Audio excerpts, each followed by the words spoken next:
ने कहा महाराज मन उदास देखा। नारद जी ने पूछा क्या बात है राजा? कंस ने कहा महाराज बहुत दुखी हो रहा होगा। क्यों, क्या हो गया है? मेरे जितने भी सहायक जन थे ना, पूतना से लेकर के ये अरिष्टकासुर व्योमासुर तक सबका वध कर दिया उस कृष्ण बलराम ने, सबको मार डाला। इसलिए मैं अकेला पड़ गया हूँ, परेशान हूँ, क्या करना? नारद जी ने कहा सुनो, अगर तुम्हें कृष्ण और बलराम का वध करना है ना, उन्हें मारना है ना, तो दिमाग से काम लेना पड़ेगा। यह नंद के बालकों में इतना साहस कहां से आया जो कि इतने बड़े बड़े दैत्यों का वध कर पाए? मुझे लगता है कि यह करने वाला कोई और ही हो सकता है।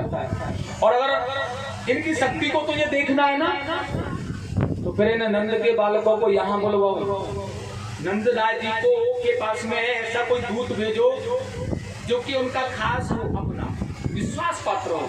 तुम अपने राज्य में कोई सुंदर उत्सव आदि का आयोजन रखो, यज्ञ स्थल आदि को करो, कोई मेला लगाओ, और वह नंद के पास सूचना पहुंचा दो कि अपने पुत्रों को लेकर के आए, अपने पहलवानों के द्वारा मरवा दो। सज्जन हो, विनाश काले विपरीत बुद्धि, जब विनाश नजदीक आ जाता है ना तो बुद्धि खराब हो जाती है। अपने काल को निमंत्रण स्वयं कंस देने जा रहा है। अक्रूर जी को बुलाया है कंस ने, और अक्रूर जी को बुला करके आज कंस ने बड़ा सुंदर समझाया, आप वृंदावन जाओ और वृंदावन जाकर के नंद राज जी को ऐसा बोलो, उन्हें कर पहुंचाना है यहाँ, और वो अपने पुत्र कृष्ण और बलराम को भी यहाँ लेकर के आए। अक्रूर जी देख रहे हैं यार, वृंदावन जाने का सौभाग्य भी मिला है तो कैसे मिल रहा है। आज मैं प्रभु के दर्शन करने जा रहा हूँ, भगवान के दर्शन करूंगा तो किस आधार से, किस भाव से जा रहा हूँ, लेकिन फिर भी सोच लिया।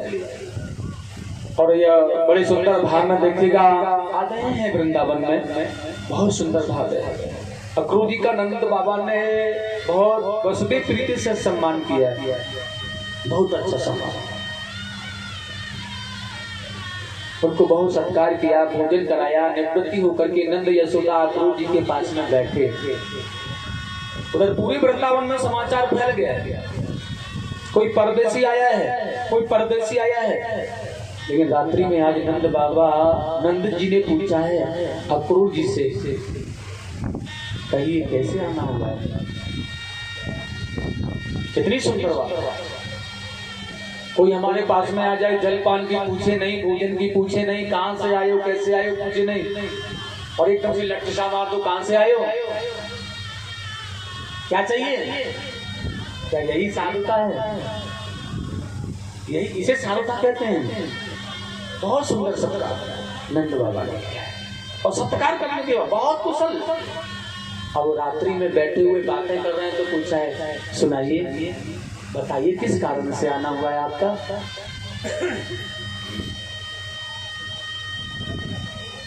अक्रूर जी ने बड़ा सुंदर कहा है, मैं कृष्ण और बलराम को लेने आया हूँ। कंस के यहाँ बहुत बड़ा धनुष यज्ञ का मेला लगाया जा रहा है। आसपास के सभी ग्रामीण आंचल के लोग भी वहां पहुंच रहे हैं, इसलिए मैं इन्हें लेने आया हूँ। मुझे यशोदा भोजन करने बैठी ही थी, उन्होंने जैसे कृष्ण बलराम को ले जाने की बात सुनी है ना, उनके हाथ से ग्रास छूट करके गिर गया। रोती हुई बोली है, मेरे प्राणों की आवश्यकता है, किसी को या नहीं है? नंद बाबा ने कहा क्या बात हो गई? देखो भैया, यशोदा ने कितना सुंदर कहा, क्योंकि अपने लाला को वो अपने प्राण धार बना चुकी है। उसने कहा किसी को मेरे प्राणों की आवश्यकता है। तात्पर्य है, अगर ये कृष्ण नहीं हो रहेगा तो प्राण नहीं रहेंगे। नंद जी ने कहा कब तक बच्चों की तरह छुपा करके रखोगी? ये तुम्हारा लाला बड़ा हो गया है, एक ना एक दिन तो जाना पड़ेगा। संसार में जो आया है उसे जाना है निश्चित, कोई अमर तो नहीं है ना। अब हमारे बाद में हमारे कारोबार को, हमारे कार्य को कौन बढ़ाएगा? ये इसी घर में बैठा रहेगा, ये जाएगा नहीं कहीं पर, इसका आना जाना नहीं होगा। अब ये बड़ा नहीं हुआ है, इसे कब तक बच्चा बना करके रखूंगी घर में? नंद राय जी ने समझाने का प्रयास किया।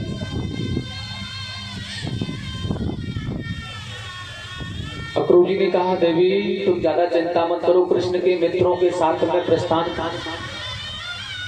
कर जाता हूं, घबराओ मत। मैं कुशलता पूर्वक, कोई भी बाधा नहीं आएगी, कोई भी कैसे भी किसी भी प्रकार का कष्ट नहीं हो सकता है।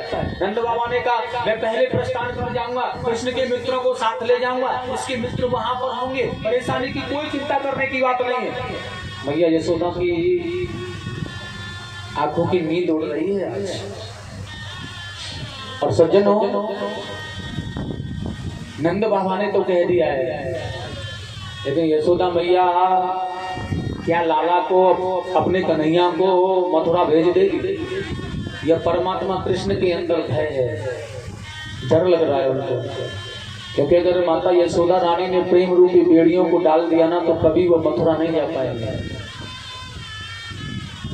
और बस क्या है, आज मैया के पास में आकर के भगवान कृष्ण अपना रास्ता, अपना मार्ग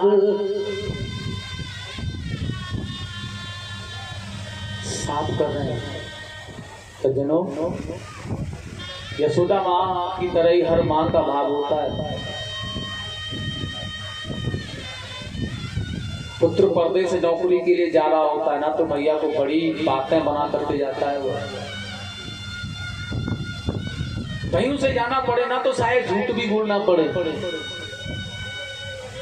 मैया कल आ जाऊंगा, तुम चिंता मत करना, घबराना मत, परसों आ जाऊंगा। क्यों घबरा रही है, क्यों चिंता कर रही है? ऐसे कहता है ना। और वह मैया कहती है, हमें मेरी आंखों से दूर मत जाया करते। भगवान कृष्ण ने आज कहा है मैया यशोदा रानी से, मैया मैं बड़ा हो गया हूँ, मैंने सुना है नंद बाबा मथुरा के महाराज कंस को कर देने जा रहे हैं, और मैंने सुना है मथुरा के महाराज कंस का न्योता हमारे लिए आया है, बलराम कृष्ण दोनों के लिए आया है, मेरे सखा भी जाएंगे मैया। मैंने सुना है कि वहाँ पत्रिका में लिखा था बहुत बड़ा मेला लगा है मैया, बहुत सुंदर यज्ञ चल रहा है मैया, आप मुझे वहाँ भेज दोगी ना? यशोदा रानी ने कहा, सुनो बेटा कृष्ण, तुम्हें नहीं जाना है, मथुरा का राजा कंस है ना, बहुत क्रूर है वो, तुम्हें नहीं जाना है।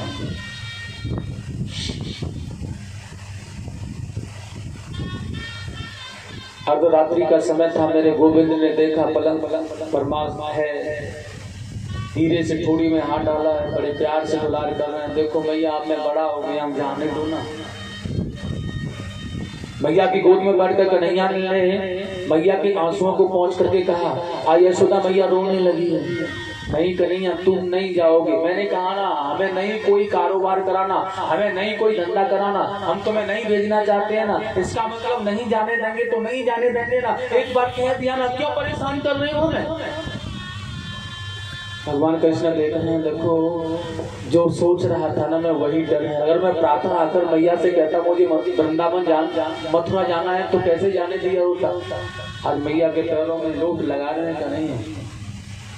वृंदावन से मथुरा तक का मार्ग तय करने के लिए देखिए भगवान परम ब्रह्म परमात्मा को आज मैया यशोदा से इतनी वेदना करनी पड़ी। मैया रोने लगी, हमने कहा ना तुम नहीं जाओगे लाला। भगवान कन्हैया ने कहा, हाँ मैं जानता हूं तो मुझे क्यों नहीं जाने दे रही है, साची बात बताऊं तो क्यों नहीं जाने दे रही है मुझे? जैसे कि एक पुत्र अपनी माँ से झूठ बोलता है ना, बेचैन हो जाएगी, घबराएगी, ऐसे एक झूठ बोल करके चला आता है, वैसे भगवान कह रहे हैं मैं जानता हूँ, मुझे कहते हैं लोग, गोपियाँ कहती हैं ना कि तू काला कलूटा है, तेरी यशोदा मैया तुझे कहीं से लेकर के आई थी। सुन गोपाल, तू मैया यशोदा का लाला नहीं है। आज मुझे हकीकत में पता चल रहा है मैया, मैं तेरा लाला नहीं, इसलिए तू मुझे वृंदा मथुरा नहीं भेजना चाहती है, क्योंकि वहाँ मेला देखूंगा और सब देखूंगा, बड़े लोगों से मेरी मुलाकात होगी, मैं वहाँ का के राजा महाराजाओं से मिलूंगा, जान पहचान ज्यादा बढ़ेगी। तो कहीं मैं बड़ा व्यक्ति, बड़ा आदमी ना बन जाऊं, क्योंकि तू हमेशा से मुझे अपनी गायों का रक्षक, गायों की सेवा कराना चाहती है ना भैया। फिर तेरी गायों की सेवा कौन करेगा? मैं तेरा लाला नहीं हूं ना, तेरा पुत्र नहीं हूं ना, इसलिए तो तू मुझे बड़ा आदमी बनने से रोक रही है, इसलिए तो जाने नहीं देती है ना। और ठाकुर जी इतना कहने के बाद रोना प्रारंभ कर देते हैं। आंखों का काजल बह चला है, रोए जा रहे हैं, रो रहे हैं और रोते रोते बेहाल हो गए। भगवान यशोदा मैया देख रही अपने पुत्र को, और अपने पुत्र को आज मैया ने अपने साड़ी के पल्लू से नेत्रों को सजल किया है, ऐश्वर्य को पहुंचा है। पुत्र मेरा कहना मान जाना, मत जा, मत जा लाला। कन्हैया तू चला जाएगा ना तो मैं तेरे बगैर नहीं रह सकती हूँ ना। भगवान से मैया से भगवान ने कहा, मैया मैं वादा कर रहा हूँ ना, तुझे परसों आ जाऊंगा, भेज दे मुझे, चले जाने दे। अब ये माता का और पुत्र का प्रेम है, क्योंकि हर माँ अपने पुत्र को इसी भांति रोकने का प्रयास करती है, लेकिन वो उसे झटका देकर के जाना चाहता है। और वही भगवान कन्हैया कर रहे हैं। भैया कह देना एक बार जाने के लिए कि प्रातः चला जाऊंगा, भेज देगी तो मुझे बोल देना। यशोदा रानी ने कहा, पुत्र मत जा, कह दे कि मैं नहीं जाना चाहता हूँ। पुत्र कह रहा है, भैया तू बोल दे मैं चला जाऊंगा, प्रातः कह दे जाने के लिए। कन्हैया ने कहा यार, लेकिन मैया कह रही है पुत्र मत जा। ऐसा लग रहा है यशोदा रानी को कृष्ण जाने के लिए कह रहे हैं ना, बार बार तो उनके प्राण निकल करके जा रहे हैं। वो प्राण आधार है उसका, जीने का एक साधन है उसका, और वो जाने के लिए कह रहा है। एक दूसरे के अश्रुओं की धार को एक दूसरा अपने पीताम्बर से पहुंच रहा है। माता से अनुमति ले रहे हैं भगवान, एक परम ब्रह्म परमात्मा। माँ की सेवा तो गोविंद ने भी की है, माँ के दुलारे तो गोविंद भी है भैया। परम ब्रह्म परमात्मा संसार में आया, अपनी माता की सेवा की, बड़ा दुलार किया मैया को। आज भी जमाना उसे यशोदा मैया का लाला कह के बुलाता है। इसलिए हमें भी अपनी माँ की सेवा करनी चाहिए।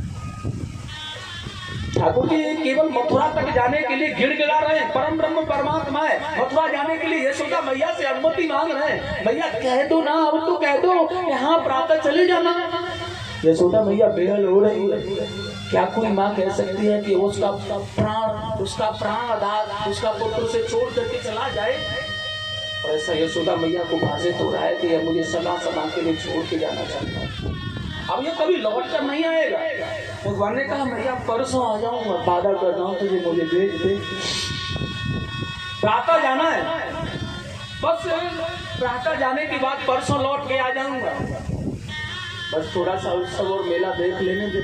कभी भी मैं ना मैया तेरे महलों से नहीं गया कभी मैया, कभी तूने मुझे जाने नहीं दिया। अब मैं बड़ा हो गया हूँ मैया, मेरा भी मन करता है कहीं बाहर जाने के लिए, कहीं उत्सवों को देखने के लिए, इन राजा महाराजाओं के खेलों को देखने के लिए, मेला जहाँ लगता है वहाँ जाने के लिए। मेरे सभी सखा जाते हैं, मेरे सभी ग्वाल जाते हैं मैया, मुझे भी जाने की अनुमति दे देती हूँ, मत मना। भैया यशोदा बार बार मना करने पर भी आज गोविंद को बिलखते हुए देख रही है ना, गोविंद को रोते हुए देख रही है ना, तो आज इस मैया को दया है भाई, और अपने पुत्र से कह दिया ठीक है चला जाना है, लेकिन लौट करके जल्दी आ जाना। भगवान ने कहा हाँ मैया लौट करके आ जाऊंगा, प्रातः काल जाऊंगा। मैया ने कहा हाँ चला जाना। बात समझा रही है, लेकिन अपने सखाओं से, बड़े भैया बलराम से दूर, नंद बाबा से दूर मत जाना कृष्ण, और लौट कर जल्दी आना ना। भगवान ने कहा मैया परसों आ जाऊंगा। एक परसों का उदासा देकर के अपनी माँ को वर्षों के लिए जा रहा है कृष्ण। अद्भुत भाव है भैया। प्रातः काल हुआ आज, ब्रह्म मुहूर्त में जागी मैया महल के मुख्य द्वार को खोला गया है। अक्रूर जी रथ सजा रहे हैं। मैया यशोदा अपने पुत्रों का श्रृंगार कर रही है। कभी अब कुंडल कानों में पहनाती है तो कभी उतार लेती है। नहीं तुझे ये अच्छा नहीं लग रहा है कृष्ण, मथुरा जाएगा ना तो वहां बड़े बड़े लोग तुझे मिलेंगे, इसे मत पहन पुत्र, तुझे दूसरा पहनाऊंगी। तीसरा वाला पहनाती है लेकिन उतार लेती है। नहीं ये अच्छा नहीं लग रहा तुझे, मैं और पहनाऊंगी तुझे अच्छा बढ़िया वाला। कभी इस पीताम्बर को डालती है तो उतार देती है। नहीं लाला तुझे अच्छा नहीं लग रहा। कभी इस करधनी को बांधती है फिर उतार देती है, यह अच्छी नहीं लग रही है, इसे मत पहन, दूसरी पहनाऊंगी। और श्रृंगार करते करते होता है ना दूध प्रेम दिल हो रही है। सुंदर सा श्रृंगार करके अपने पुत्रों को बलराम कृष्ण को मैया यशोदा ने तैयार किया है। लेकिन साथियों यह खबर वृंदावन में फैल चुकी है कि कृष्ण हमें छोड़ करके जा रहे हैं। गोपियां भागी भागी दौड़ी दौड़ी आ रहे हैं। स्वामी सुखदेव जी ने कहा है राजा परीक्षित अक्रूर जी ने रथ सजा रखा है और भगवान कृष्ण रथ पर सवार होकर के जब जा रहे हैं ना तो गोपियां आकर के रथ के नीचे लेट जाती हैं। एक भी बार तुमने मथुरा जाने के लिए हमसे परामर्श किया था क्या? कभी तुमने हमें बताया था कृष्ण कि मैं मथुरा जाऊंगा? भगवान ने कहा गोपी तू क्या मैं कभी मथुरा नहीं जा सकता? गोपियों मैं कभी कहीं जा नहीं सकता हूँ। गोपियों ने कहा ऐसा नहीं कहा प्रभु हमने कि आप कहीं जा नहीं सकते, ऐसा तो नहीं कहा ना कि आप जा नहीं सकते हैं, लेकिन आप मथुरा जा रहे हो, इतना बड़ा निर्णय कर लिया आपने, हमसे बताया नहीं, हमको तुमने कहा भी नहीं, समझाना उचित नहीं समझा, बताना उचित नहीं समझा। भगवान ने कहा गोपियों मार्ग छोड़ दो मेरा। गोपियों ने कहा है चाहे हम चकनाचूर हो जाएं लेकिन नहीं उठेंगे कृष्ण। अगर रथ ले जाना है ना अपना तो हमारे ऊपर होकर के ले जाओ आप, लेकिन हम रास्ते से उठेंगे नहीं। ये क्या बात हुई आपकी? बस अपनाया, प्यार किया, दुलार किया, थोड़ा सा चल दिया छोड़ करके, यही अपनाना होता है कृष्ण। अब क्यों बिना बताए जा रहे हैं? एक ही बार नहीं समझा तुमने हमें बताना। ठाकुर जी ने आज गोपियाओं को समझाना प्रारंभ किया। हे प्राण प्रिय